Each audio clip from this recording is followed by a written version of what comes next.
resumed so that in case people come in late, they can watch this delightful conversation we're going to have about ourselves.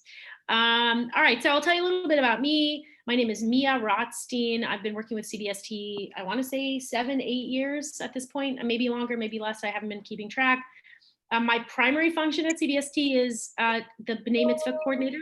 So I work with the kids, the 12, 13-year-olds, to prepare them for their B'nai Mitzvah, and I teach Hebrew, and I teach Torah cantillation, Haftorah cantillation. So I do a lot of that stuff. But then over the years, I've also been teaching Hebrew, just regular, plain old, reading, decoding. And my background is I'm Canadian. I grew up in Montreal. I moved to New York 23 years ago. And when I moved here, I just landed in teaching and tutoring, and that's what I've been doing, with breaks in between. But my parents are Israeli, so I'm a native Hebrew speaker. And I went to Jewish day school from the age of 7 through high school. So I have the formal training and also just the ambiance of Hebrew. I also speak other languages as well, but I really feel very strongly about teaching Hebrew to Jewish adults and kids. I feel like it's a connection to culture and history and obviously ritual and spirituality in many ways. And it's wonderful that you guys are joining this group. And as I said before, I think the small group format's going to be really great for this. We're going to get to know each other really well, and hopefully you guys can also, if you feel like you need extra time outside of the twice a week, which I don't know why you would need more time, but if you did want more time, you definitely could organize, learning sessions together outside of the time that we're meeting, if you wanted to practice what we're doing together. We will be using this book called Alef Isn't Tough, a delightful play on words. It is a biblical / liturgical Hebrew program. So the goal of this book is to not only teach Hebrew reading, but also to teach basic concepts, root words, and foundations for being able to understand and decode and decipher the Siddur, the prayer book. So it's a really nice program because it kind of goes hand in hand with attending services, or being part of a minyan, or even just refreshing some things from, the rote memories that we all have of certain prayers, to be like, oh, I understand what I'm saying, or I have a better sense of what it is that I'm mumbling. And there's a nice way to connect that, especially since we're doing it through a synagogue. There's a nice interplay between what we're going to be learning and what you probably have heard many times. So that's that. We are going to go, as I said, slowly. If you have had Hebrew background or done this before, and you find that we're going too slow, chill out. I'm not in a hurry. I want to do this in a way that's very, that's systematic, and also that you feel as though you're not being rushed into doing something that's challenging, because it's not, learning a new language is difficult. We're not going to come out of here with a Hebrew fluency, but we are going to come out of here learning how to read and recognizing a lot of words. So that'll be good. So maybe we can just do a quick introduction, maybe your name, where you live if you're not in New York City. We always get special guests coming in from different countries on these Zoom calls sometimes. And maybe one thing a goal that you would like, that you've always wanted with regard to Hebrew, something that you've always wanted to do that we can work towards. So I'll just call you around the boxes. I'll start with Sarah, since you're right to my left. Hi, I'm Sarah. I'm currently living in Newark, New Jersey, so not that far from the city, but not quite the city either. And I guess I was raised very culturally Jewish, but not necessarily religious Jewish. So I didn't really get a lot of Hebrew skills. So I really want to be able to properly pronounce prayers and actually understand what I'm saying as well. Fantastic. Okay, Gail, you're up next. Well, I live in Brooklyn, and my goal also is to feel more comfortable with the prayer book, to begin to read more comfortably, and to improve my memory as far as letters and words go. Terrific. Fantastic. Ellen, you're next. I live in Manhattan in Chelsea, and I grew up in Brooklyn. I was also I've always been more of a secular Jew. I was raised by my mom, who's Jewish, and my stepfather, who's Catholic. So my only education was yeshiva. When I was a kid, I went to yeshiva for 3 years, but it's all Wow. gone from my memory. So I kind of want to, I mean, this is sort of a larger thing to me because I want to know more about the religion as much as the language. I attended services for the first time in years and had no idea what was going on. So I decided I needed to learn. I kind of have a similar story, except actually my father is is Jewish, while my mother is Lutheran. But I was raised very similarly, and I want to learn more about my father's heritage and stuff because I've always felt closer to his side of the to his part of the family than in terms of religion than my mom's. Well, wonderful. Hopefully it'll come out through some of the work that we're going to do. There's a lot of, obviously, it's more of a religious based Hebrew study. So hopefully that'll be able to touch upon some of those things. Barbara, you're next. Hi, yes, I'm Barbara. I'm in Sheepshead Bay, and I'm interested in languages in general, and I would like to understand what I read, be able to read and understand what I hear better. And the truth is, I would have preferred to find a Yiddish course, but the cost of that that I could have taken was kind of prohibitive to my current financial situation. Well, this hopefully will But fill Hebrew, some. Hebrew is a great background for Yiddish as well, and Ladino. Exactly. And once you learn how to read Hebrew letters, you'll be able to read. So, I mean, you'll have a better Yiddish is written in Hebrew script, even though it uses a very different. We'll talk about that another time. But yes. And last but not least, Judy, you got to unmute yourself, and then you are ready to go.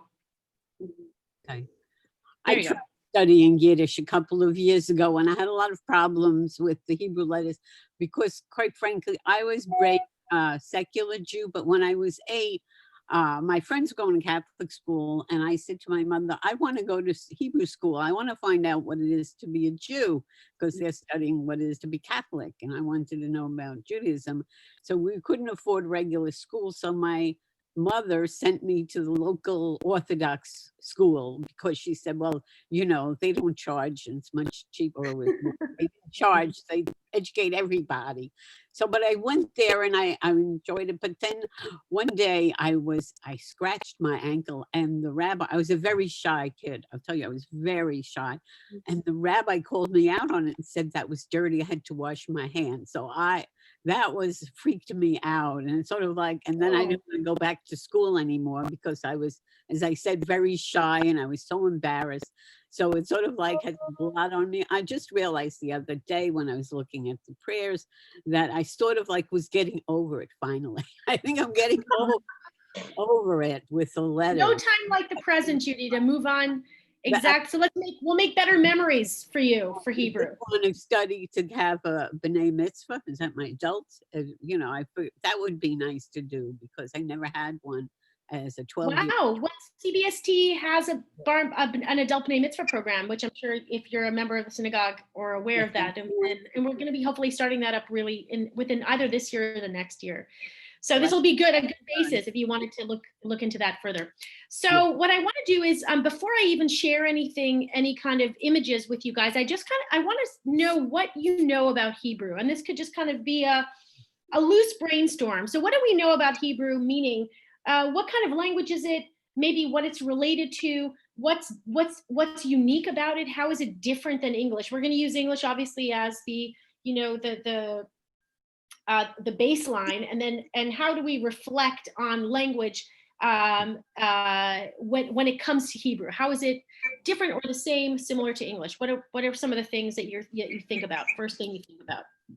I mean, again, to me, Hebrew has always been a very holy language because I knew it through I originally was introduced to it through prayer and through Good. especially Hanukkah. Good. And Okay. then one of my best friends is actually Israeli, so I got more used to it as a more spoken and more, actually more conversational use Great. after meeting one of my Great. best friends.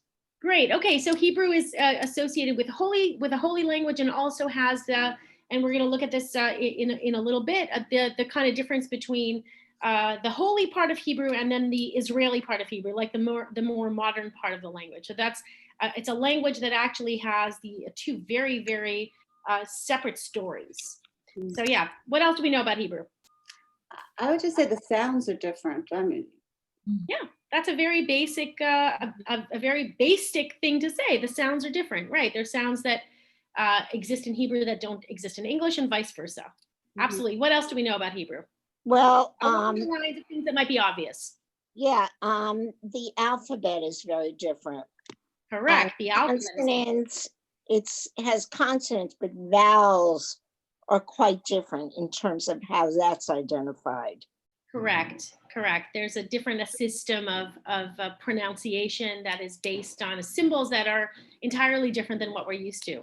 And going on that, does anyone know something that is kind of makes Hebrew in opposition of English, as a kind of mirror to English? Does anyone have a? From right to left.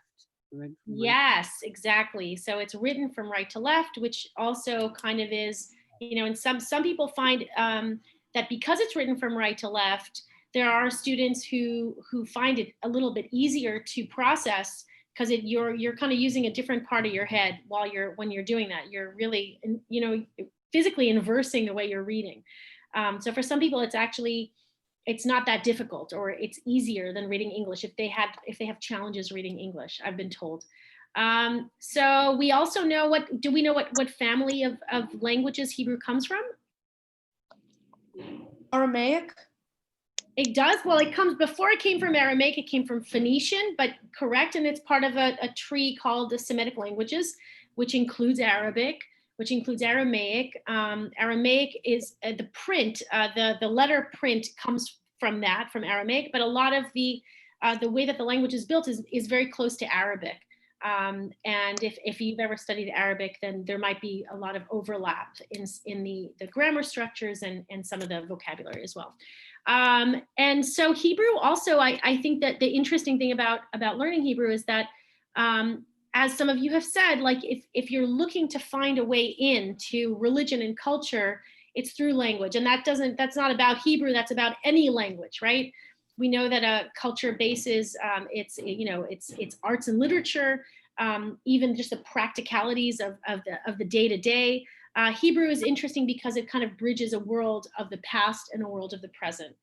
So while we learn certain things that are going to be very much about a more historic Hebrew, we're also going to throw in some words that might be a little bit more contemporary, and hopefully that'll be, again, something that you could take with you outside of the Siddur, outside of the prayer book. So I want to show you guys a screenshot of this. There's a lot of information on it, so I'm not going to ask you to read it because I think this might give you a slight headache, but I just want to show you something. And that is this box here that is from what's called the Hebrew Language Institute. I'm going to make this a little smaller. So what we see here basically is something I think Sarah touched upon. Hebrew is an ancient language, and therefore the Hebrew that we associate with the ancient language is called. Let's see if I can make this a little bit bigger. That's a little bit better. So biblical Hebrew is what we call the Hebrew that's used in the Torah. Biblical Hebrew is not spoken in the same way that conversational Hebrew is. When you read a Torah text, especially if you're looking even at the English translation of a Torah text, you notice that there's a certain kind of, the sentence structure is a little stilted, and the Lord spoke upon Moses saying, right? You have this very old-fashioned kind of way of speaking, and that actually reflects in the Hebrew as well. And the Hebrew has that same kind of there's a level of a removedness that Torah biblical Hebrew has. So as it says here, they're basic words that appear in the Bible, that appear in the Torah, such as it says, the word yom, the word adam, the word mafteach, all of these words that mean man, day, key, brotherhood, liberty, etc., appear in biblical Hebrew in the Torah. And those words were taken and applied to modern Hebrew. So in a sense, you have kind of like, if you think about Hebrew as a bridge, you have the one side of the bridge, which is basically the foundations, right, which come from these ancient texts. And then you have the other side of the bridge and onwards, which is the way that we use Hebrew in a more modern way. But in between that, you've got all of these different evolutions of the language. So from the very first, which is the biblical Hebrew, through to the Mishnaic Hebrew, this is the kind of Hebrew that we see in the Talmud and the Mishnah. This is the kind of Hebrew that was spoken while the Jews were living in Babylonia and living in the first exile. And that was combined with the words in this Mishnaic Hebrew were combined with Aramaic. So this idea of using Hebrew, this biblical Hebrew, and then bringing in Aramaic, which was the language that people spoke, that Jews and non-Jews alike spoke Aramaic at that time. And that also added on to the language. So like any history of any language, right? When you go back to figuring out the etymology of certain words, you can trace them back to, in English, obviously there's Indo-European languages that were influencing English, in Hebrew as well, right? If we look at it as a trajectory. We go from there to medieval Hebrew. Medieval Hebrew also, this part here about medieval Hebrew poetry, this is when Hebrew started kind of going away from the language of holiness and embedding a little bit more of a contemporary feel. Originally, and I'll say this, and you might already know this, Hebrew was not a spoken language. When was Hebrew used? If we look back to biblical Hebrew, Mishnaic Hebrew, the early forms of Hebrew, when was Hebrew used? It was used in learning. It was used basically when you were either text studies or later on when in the creation of these legal codes and creation of the Mishnah, which was, again, it was a more academic language. It wasn't like you said, hey, I need to go to the bathroom. Do you mind opening the window? Like these things were not, that's not what Hebrew was used for. Instead, as I said, they used Aramaic or the language of the country that people were living in. So Hebrew was not considered to be a functional language in that respect. We move on into the medieval Hebrew, as I said, started bringing poetry. The language arts started to develop beyond the idea of the holy text and started getting a little bit more contemporary. And then we move in, of course, to the modern period. So when we go into the modern period, there we go. The rise of modern literature in mid-18th century, these are people who, again, are taking this biblical language and they are transforming it into a spoken Hebrew. So what we're seeing is something that is like it's basically an evolution. It didn't happen automatically. It happened with a lot of intent. So as it says, modern Hebrew language is still a work in progress, meaning that when we're looking at Hebrew, we're thinking of this as a language that is always growing. And we're going to see that as we learn how Hebrew works as in the foundations of the language. Because what's very interesting about Hebrew, as is most languages, we have like a certain bare boneness of words, which is the root system. And you have this in Latin as well. If you've ever learned, studied for your SATs back in the ancient days, I mean, I can't even think back to when I studied for my SATs, but I remember that I had to learn all of these like roots and the prefixes and suffixes and, to kind of get a sense of what a word is. Hebrew has a certain kind of a root system that helps us to not only analyze existing words, but create new words. And that's what makes it kind of an exciting language. An exciting language to work through. Oh, someone has arrived in the waiting room. 25 minutes. Let's see who this is. Elizabeth. All right. So without further ado, I want to just, with a raise of hands, I know Sarah, your book is in the mail. Who has their book nearby or easy access to? Gail, Judy, Barbara, Ellen, do you have your book? Hello. Elizabeth, welcome to class. It's fine if don't worry about it. You're on mute, but I can figure that you're just saying, sorry you're late, but don't worry about it. You can always catch the recording to see the beginning of class. Yeah, and I had told folks ahead, I teach until 1:30. Yeah, usually, but not for always. No worries. You'll when you get here, not a problem. And you can always listen to the recordings, catch the beginning, and stay to the end of class. So I have no problem with that whatsoever. All right. So what if you do have access to your books? I'm going to ask you guys to turn to the very first page, because I'd like for us to start, because it's our first week. I would like for us to start with some basics to be able to say that we've started some letters. So let's take a look at the first 3 letters. Were on page 5. And I'm going to, here. I'm going to put up a whiteboard because this sometimes is helpful for us to be able to look at some of these letters. So share screen, whiteboard. What's nice about doing this the second time around is that I actually have a much less contentious relationship with Zoom. At the beginning of this pandemic, when I was starting on Zoom, I was like, I don't know how to get this board to work. So now I know how to get it to work, which is very exciting. All right, we're going to look at the alphabet first and foremost. What I want you to notice about the Hebrew alphabet, and I think Gail mentioned this too, is that it is actually made up of two different things entirely. One are the letters. So the letters, this is not going to, hold on a second. I'm just going to do this like this. Let me see if I can. The letters are basically consonant forms. They are represented by, let's see if I can get the Hebrew to work. Yay. Bet, shin, and taf. So I'm looking at the top of page 5. So these are our letters. And in Hebrew, what happens is we have this combination of letters and vowel sounds. The vowel sounds some people call them diacritics. Diacritics are kind of like,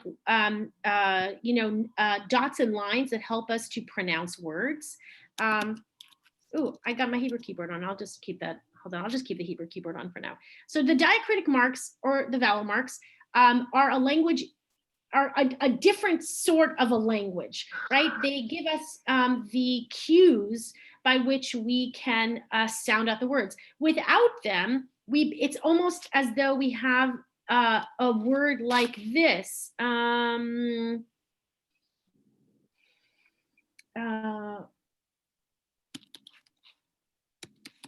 What is that word? Dictionary. Dictionary. Yeah. And how did you know that? How to fill it in. Yeah, but how did you do that so quickly? I think there's a study that has shown that if we're given a certain number of letters in a word, that we're going to be able to read it. Yeah, so our brains are able to fill in those missing parts. Hebrew kind of functions like that. The language itself has this. I'm going to show you a picture for a second of a Torah text. Hold on a second. And this text here, hold on a second, where'd it go? This one here. So if we look at this text over here, this is an example of a Torah text. And this comes from a booklet that I use with B'nai Mitzvah kids. So one half of it, the right-hand column, as you can see, is full of letters with all different kinds of markings, right? Can you see that? So there's like little dots, there's lines, there's weird little symbols, there's a colon mark. It is a mirror to this column on the left. So the column on the left is actually a reproduction of a Torah calligraphy. And that is kind of the way the Torah scroll looks. And if you see the letters, it may be easier to look at this last one over here, because it's a very short letter combination. This is the word lo, which means no or not. You have a letter. This one has a little dot on the top, a little symbol on the bottom. But when you go to the other side of it, it is unadorned, right? It doesn't have any kind of dots or markings on it. So what we have basically is, this is kind of a way of showing how we have this. I always like to think of it as in the old WordPerfect programs, where you had a button called reveal codes. And you can kind of, if you push the button that is reveal codes, it shows you all of the spaces. It shows you all of the paragraphs. It basically gives you the behind the scenes of what's going on the page.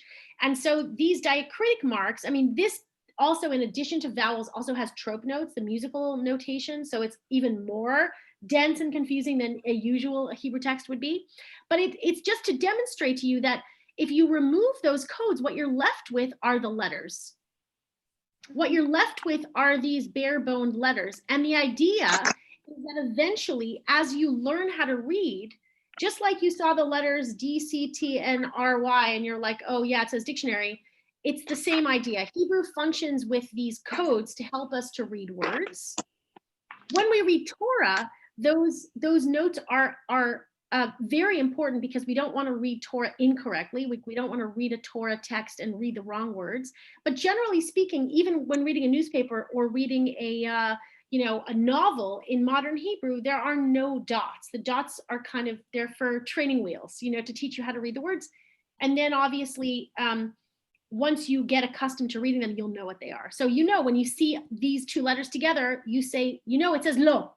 It doesn't say la, it doesn't say li. We'll go through what these vowels are and how they work. But the idea is that there is a certain part of your brain that works to decoding. And you'll get there at some point. This is advanced Hebrew.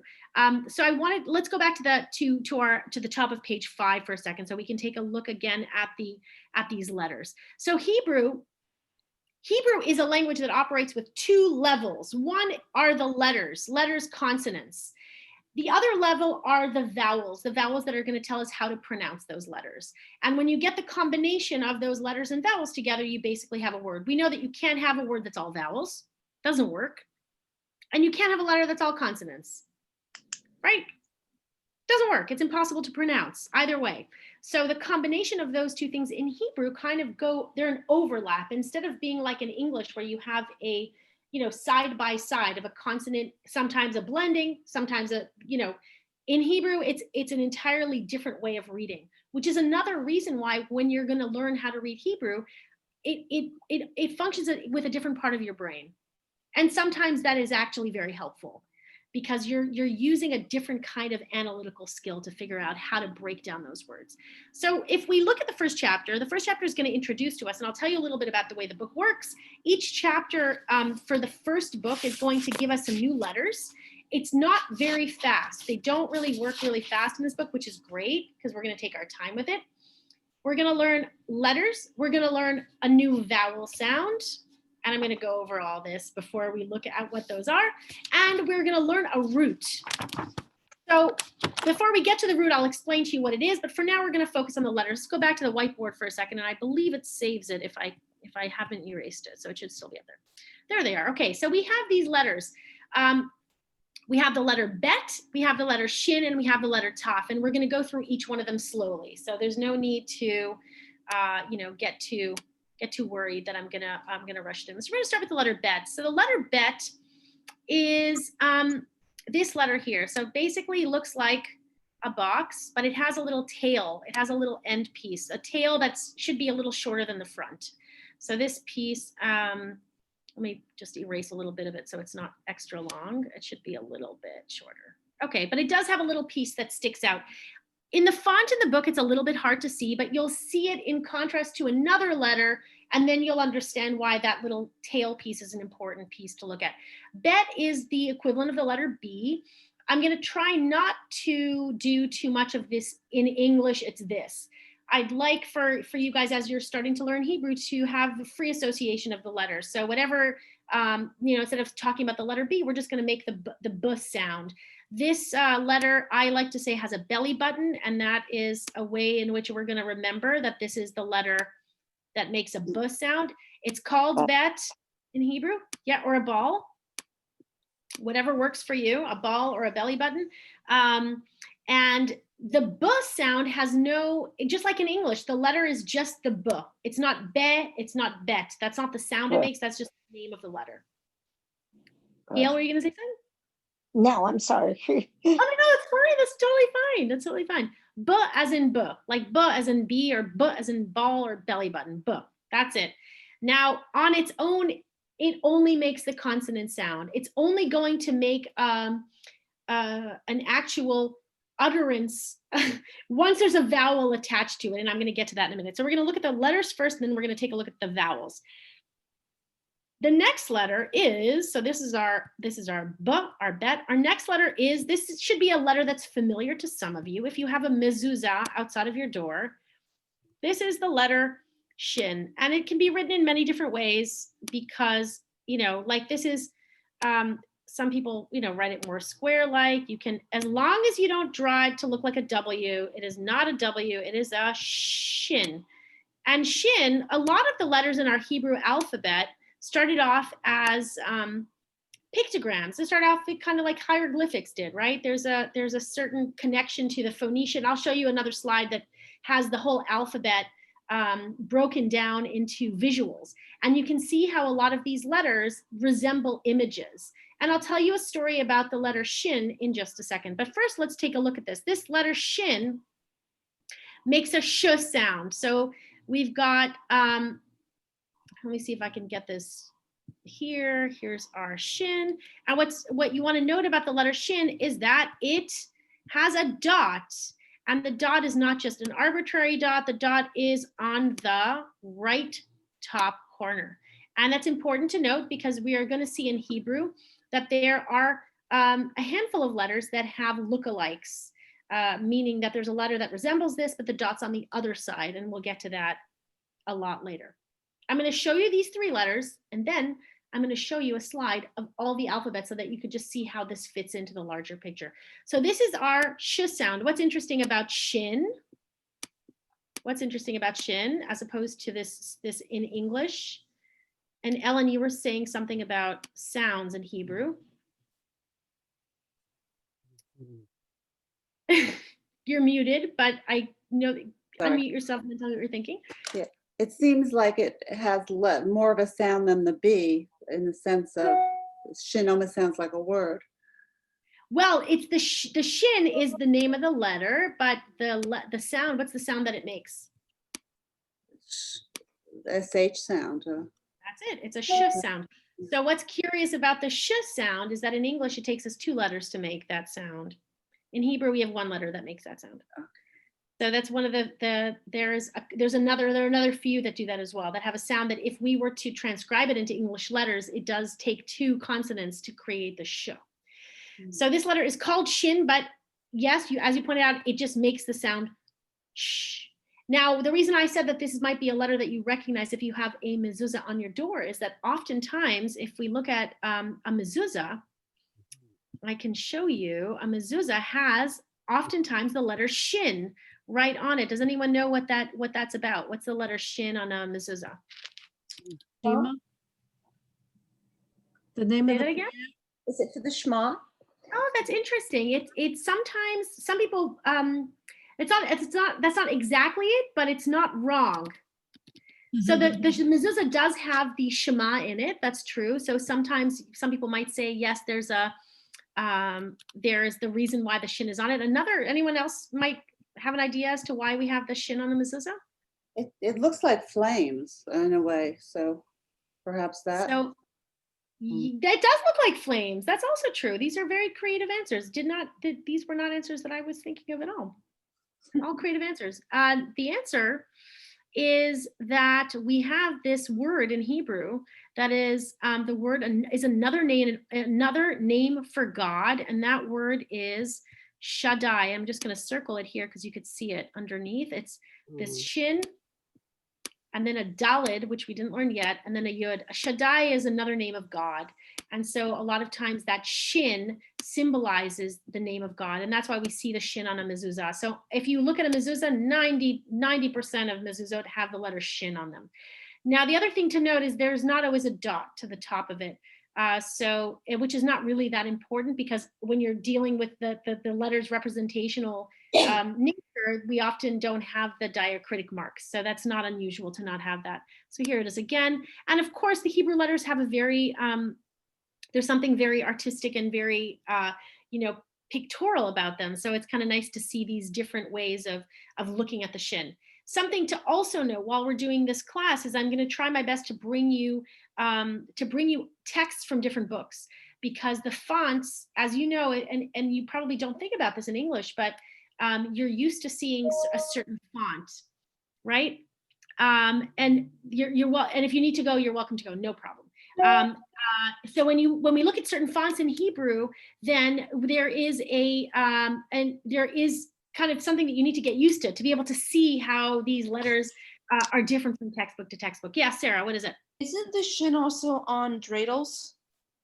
It is, yeah. It's one of the 4 letters on the dreidel, exactly. And we'll talk about that a little bit later. The shin is the dreidel that is used in the diaspora, but not on the dreidel that is used in Israel. Wow. And yes, Kay.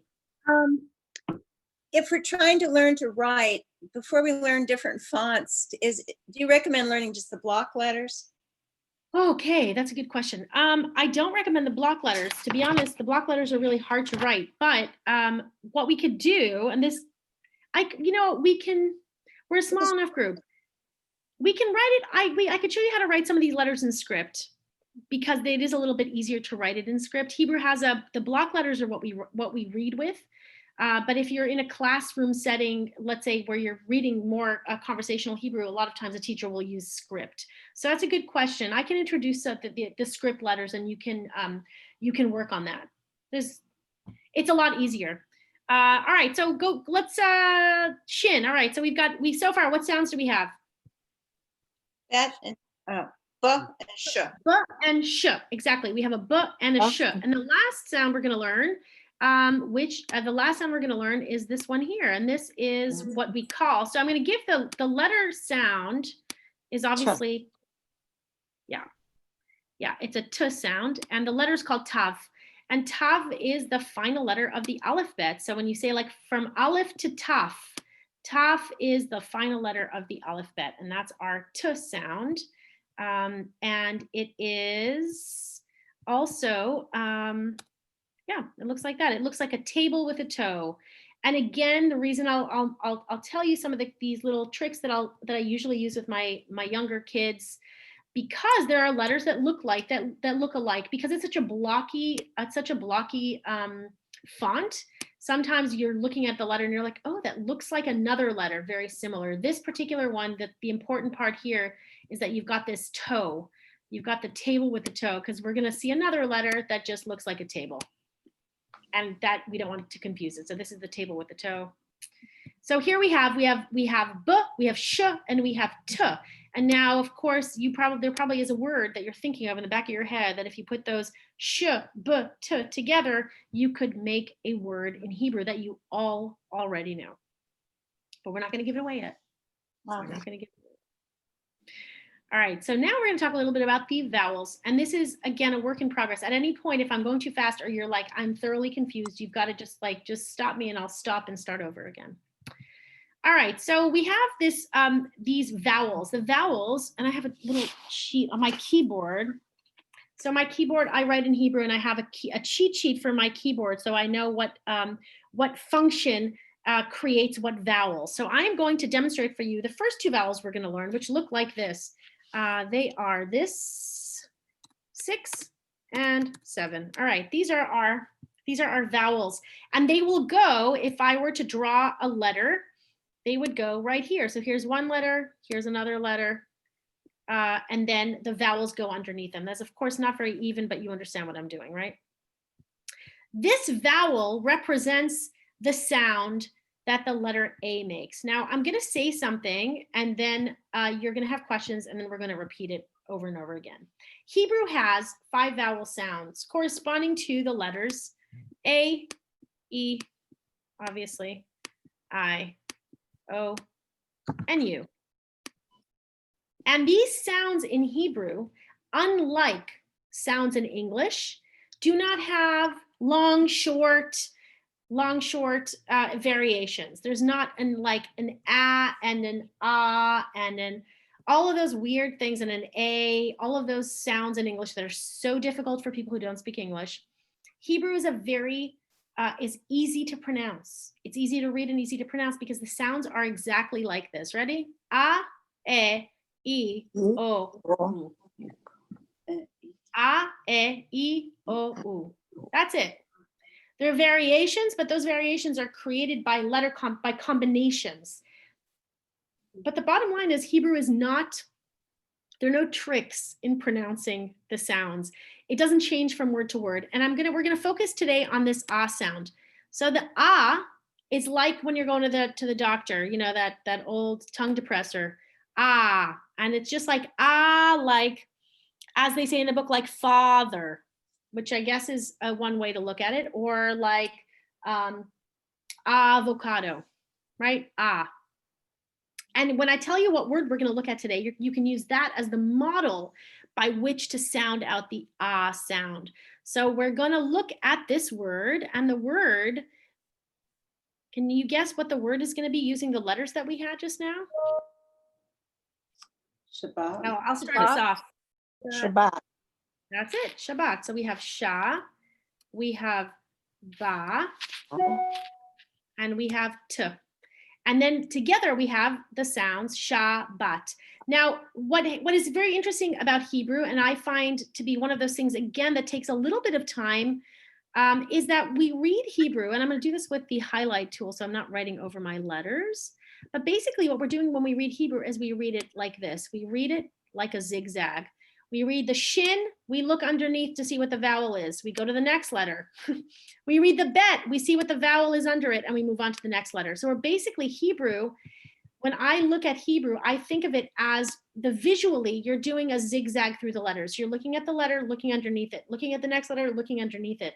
That's the way you're reading. Your eye is not moving across like it is in English, but it's moving right to left and up and down, if that makes sense, because you need to see the shin is just the consonant sound. That's not enough. That consonant sound is not enough to make a word. There's no word that's going to be shbut. It's just not a word. You can't make that sound, right, without the vowels.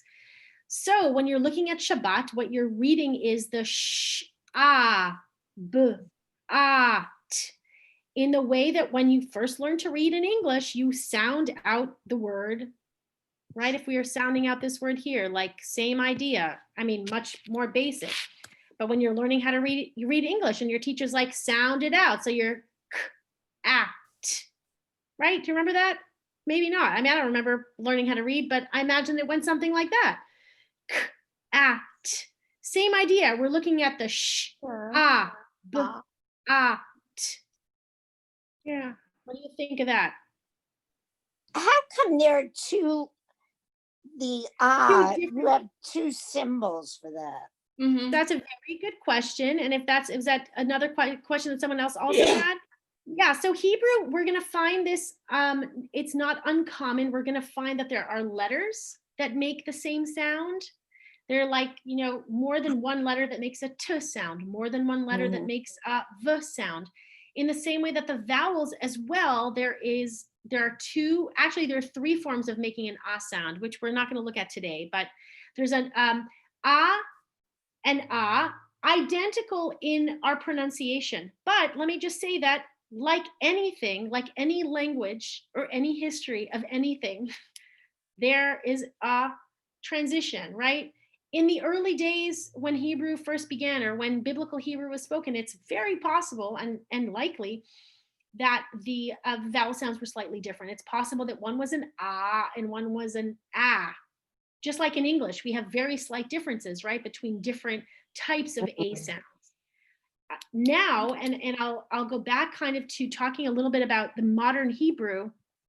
We have what's called modern standard. Modern standard Hebrew is the Hebrew that is used in Israel. It's the Hebrew that's used the academy, the Hebrew Academy, which is the institution that really sets a standard for what kind of Hebrew is spoken, determines how words sound and are spelled. And they've determined that there is no difference between those two sounds. There are dialects, obviously, right? There are dialects in every country where people pronounce things differently. If it's, Southern dialects or West Coast dialects, or in England, there's hundreds of dialects, right? Where people pronounce things differently. So in Hebrew as well, there are certain traditions that will pronounce one as an ah and one as an aw, which is why we have, when you say good Shabbos, like the aw is this vowel, Shabbos.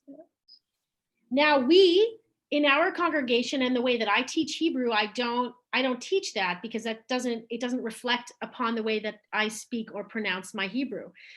Nor does it reflect on the way CBST pronounces Hebrew. So we don't teach that there's a difference between them, but obviously there is and there was. And not every dialect does distinguish that, if that answers the question. So we're going to see that. We're going to see that quite often with other sounds as well. So for today, what we have is, and I don't know if we're finished at 10:02 or we go to the end. I'm not sure. Some of my classes finish at 10:02, but if you want to go to the end, we'll go to the end. So here we have our ah sound. The ah sound is written either as this like kind of little plus sign, as you see a little, it's not a full plus, it's more like a T, right? It's like a little T. And it's also in the form of an open line. And you can remember it because this is really like they're the only ones of the vowels that are written with lines. The other vowels we're going to learn are all. So this is our ah sound. And ah, as it says, as in father, as in avocado, as in Shabbat, or as in matzah, like a lot of Hebrew words, like the A is very, very straightforward. It's just ah.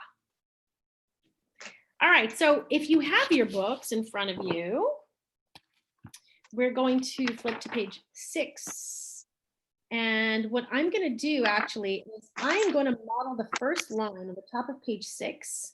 And you're going to follow along as best you can. And if you'd like to mute yourself and read it too while I read it, then you can test whether you got those sounds correct. And then what I'd like to do is I'd like for us to practice some of these lines. So we have from B to G that we could practice reading together. So I'm going to start us off with A at the top of the page.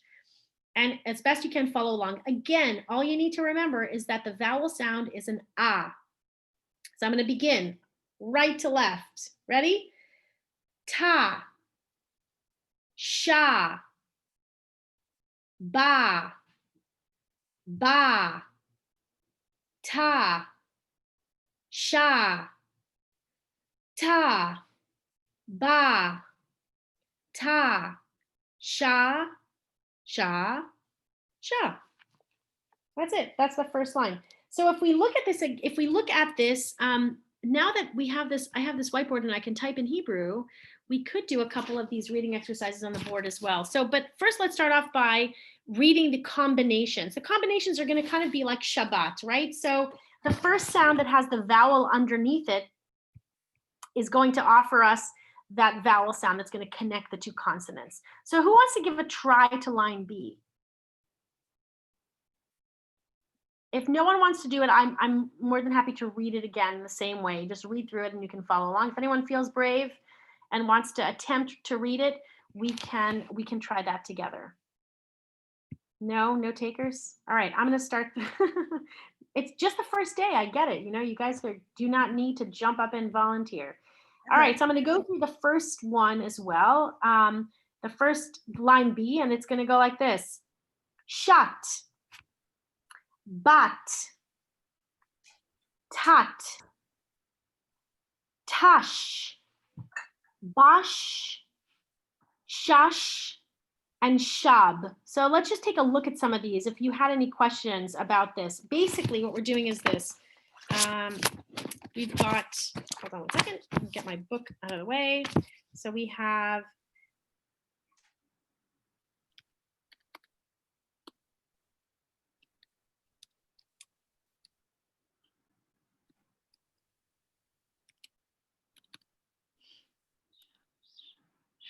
all right, so I'm going to put these up on the board. I'm going to see if anyone wants to take a swing at them. All right, who wants to try those 3? Gail, I'm nominating you. You're the resident expert, so I'm teasing, totally teasing. Unmute yourself so I can hear you. You want me to read these? Yeah. Okay. Sha, sha, sha. So let's take a look at that first one again. All right, so we have, how many vowels do we have? So something again to notice about Hebrew is that the number of vowels will indicate the number of syllables you have in the word. Oh, okay. Okay, so if I transcribe that word, for instance, and this will be kind of a very beginner way of looking at it, but if I started transcribing it, I would start with that, right? Because I'm doing from right to left. So the first sound, what's that first sound? Sha. That's it, sha. Okay, and then what happens afterwards? All right, so what do I have all together? Shush. Shush. That's it. Shush. That's it. Shush. So again, if you look at the word, that the number of vowels will tell you how many syllables the word is. How many syllables do I have? 1. Shush. Shush. If I wanted to do sha, what would I do? You'd have a vowel underneath, yeah. I'd have a vowel underneath the second one, and then I would have sha. Right. Exactly. Good job. Good job. You know what? I'm going to ask. We have 3 examples. Let's see if we get 3 volunteers. Sarah, do you want to try the second one? Bosh. Excellent. Bosh. Very straightforward. You've got 1 syllable, 1 vowel. Bosh. So it's the closing, right? So the second consonant that we've got is the closing consonant, right? Like most words in English, there are words that obviously end in a vowel sound, but most words end with they close with a consonant sound. What about the last one? Judy, you want to try the last one? No? Yes? Unmute.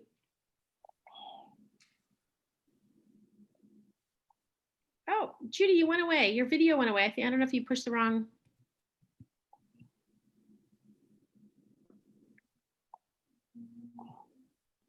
There you go. Okay, that's That's it. Tob. Fantastic. All right, let's get another row of these guys. We're gonna stick with the 2-letter ones because I feel like I'm not gonna throw you into the water with the long ones yet. So let's go back and do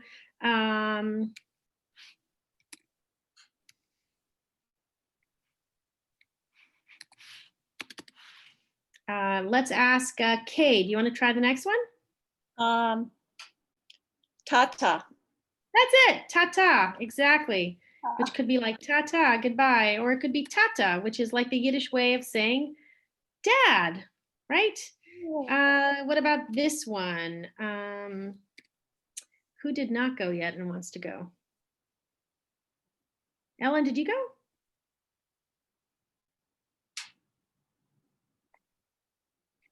You're muted. If you're talking, you are muted. Sorry. I'm not sure I know if I read it, I would do it properly. You know what? This is part of the learning process. We're all learning together. So try your best. And if if it doesn't work, then I'll be like, oh, let's try it again. So Try your best. starting from the top or the bottom? No, well, give me the last one. So we read this one. This was We read this one, we read this one, we read this one. So this is the last one left on this that we This is haven't the- read yet. So try that one. Shaw plus. One more time. Shaw. I'm not sure what the sound is relative to. Well, we had 3-letter sounds, right? We had the sh, we had the what's that guy? The Yes, the b, and we had the T, exactly. Yeah, so we had 3 consonant sounds. We had a sh, we had a b, and we had a t. And we only have 1 vowel sound, and our vowel sound is and so it'd be Shaw. okay. Shaw. Shub. Yeah, so basically we've got a sh, sha, and it closes with the b consonant. It's almost like Shabbat. If I added the ta, we would have the word Shabbat. That's what we're getting at in this lesson, is to get to the word Shabbat. So 3 that consonant sounds and whole 1 vowel. thing is Shabbat. Oh, okay.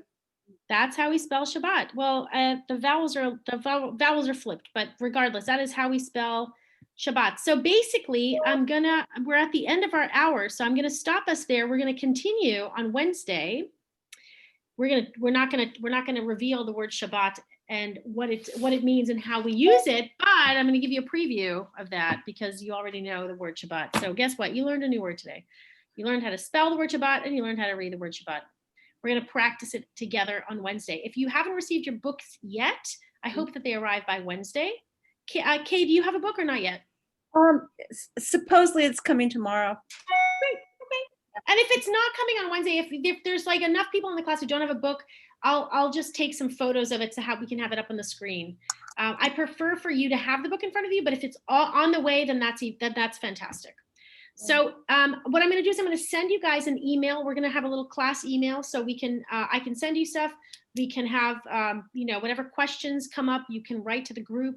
I think every time you have a question, someone else in the room is going to have the same one. So don't hold back. If you don't understand something, we're all here to learn. No one's coming in here with any expectations of, you know, coming out tomorrow as fluent Hebrew readers. It's a beginner class.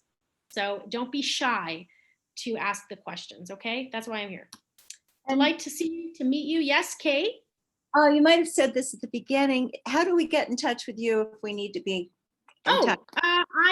I'll put it in the chat. I'll send you an email and then you'll have my email, but it's M. Rothstein. Ooh, I just typed it in Hebrew. I keep forgetting to flip my keyboard back off of Hebrew. It's MROTSTEIN, M. Rothstein at cbst.org. And I will send you guys an email. I think if you've all registered, right? So Jesse has your information, so it's on the spreadsheet. Yeah. Okay, fantastic. It was nice to meet all of you. Questions before we depart until Wednesday? Just a quick question. If we signed up for the course, do we automatically get the book sent to us, or is that a separate request? I don't really, does anyone know? Did you guys all order the books yourselves or? So there's a separate order form to fill out? Yeah, there should be a link Mhm. to the website on which you can buy the book on underneath the information for the class, if I remember correctly. Okay, I'll take a You know look. what, I can also send it again. I'll send a link again in the email that I'll put together for you guys. And I tried the publishers, but also it's available on Amazon. Oh, well, that'd be easier. It's a pretty well-known series. It's published. Yeah, it's available on Amazon. It's also available on Berman House, which is a Jewish publishing house, which has a lot of really great textbooks. And Ellen, I'm happy to put that in the text, but it's in your. I think you're right that the link came with the registration for the class. But I'm happy to read it to you. So it's basically called Alef Isn't Tough. Yeah. TOUGH. Alef Isn't Tough. You could just look that up and it'll pop up. And I'll see you guys on Wednesday. Okay, thank you. Thank you. Such a pleasure to meet all of you. Looking forward to learning together. Same here. Everybody. Bye.